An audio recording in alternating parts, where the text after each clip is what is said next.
Well, this happened. This is a 1996 Ranger, four-wheel drive. As you can see, she's been lifted with some type of lift kit. This arrived in the driveway because a co-worker who's moving out of state decided it was too much hassle to take the truck with him. So for the princely exchange of $500, I now have a Ranger that I didn't really need. And I'm not even sure I really want. It's got moss growing on it. It's got a roll pan, because that's what you need to go to the Sonic. You got to have a roll pan. Has the sliding rear window option. It's got some kind of Mustang Cobra wheels on it.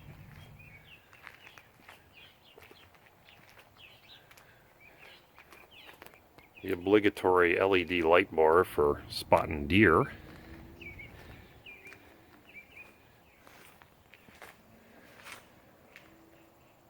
Got an Explorer front bumper, I think. LED fog lights. They're not hooked up.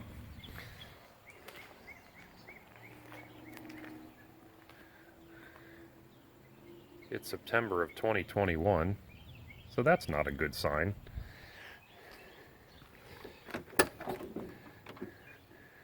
I already vacuumed the interior because it had like a decade of dirt, crud, straw, mouse droppings, and other things in it. That's missing. Actually, it's there. It's got a Mexican transmission, manual. Not only does it have a high-end Alpine CD player, but it's got this subwoofer box. Homemade, of course. And it came with accessories that I found behind the seat. Loose change and missing hardware.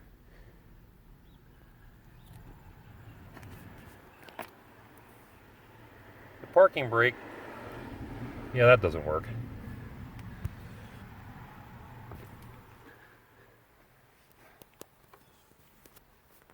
Key, you don't need that. Turn signals, yeah, they don't work. The back ones anyway. Previous owner says it needs bulbs. Probably not. Probably needs wiring repaired. That'll be easy. Nope.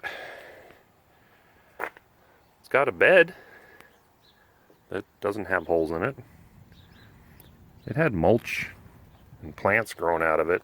I cleaned that out yesterday. She's had replacement spring perches, which is good. The frame actually looks decent, which around here on a Ranger is pretty remarkable. And we'll look under. Shut up! We'll look under the hood and see what's going on there. Well, there's good and bad news under here. The good news is it's not a four-cylinder. The bad news is it's the 3-liter Vulcan V6, not the 4.0. I gave her a hose down with some degreaser already. The valve covers leak really bad, not a surprise. The battery life kind of sketchy. She's got ABS. She's got air conditioning, which almost works. It seems like the pressure is a little low because it keeps kicking off, so maybe we'll recharge that.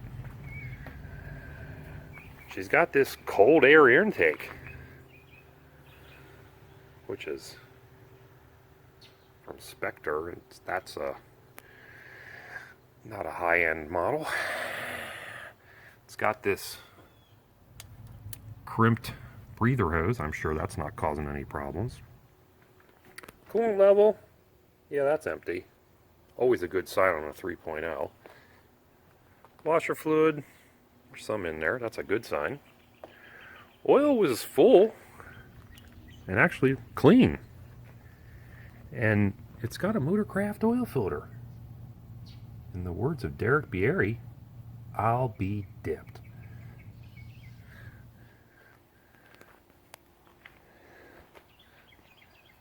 Oh, it's got tires with tread. Of course, not off-road tires on an off-road vehicle. I'm sure they'll be great in the mud. Nope. So the Jellystone Ranger pickup, which I think we're going to call Project Jellystone. Yeah, I don't know why I bought this. We're going to see if we can flip it and make a little money on it, I guess. So stay tuned. Follow along with Project Jellystone. Not to mention that Jellystone here was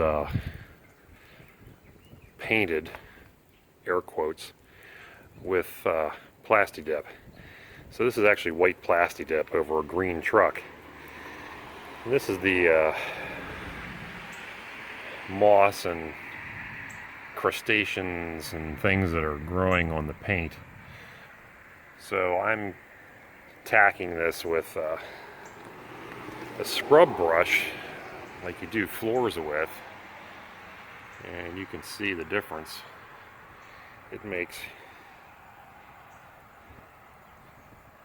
as we go around it. I don't think a regular soap and sponge would work.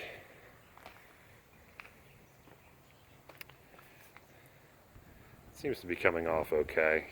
I thought about using a pressure washer, but I'm afraid it's going to take the plastic dip off, so this is going to be a bit of a process.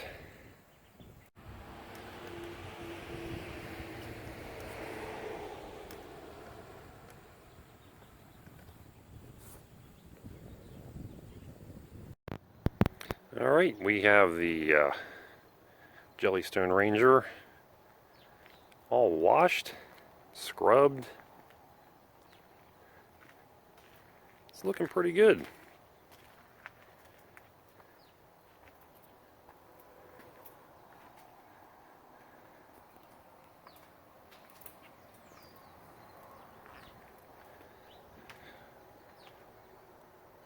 That peeling plasti dip in that fender flare we're just not going to worry about.